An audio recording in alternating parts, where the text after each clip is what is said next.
evening. Welcome to XLED News, your trusted source for local news updates.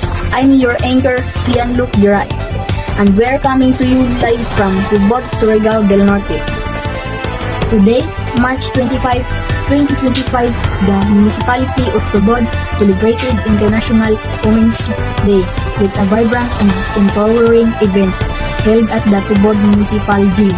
The event featured as a series of activities including a parade, a women's forum, and a cultural presentation.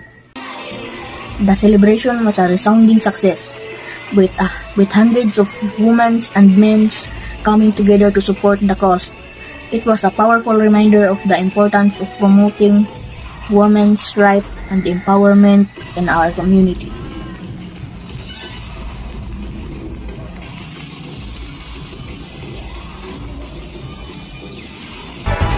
That's all for tonight's special report.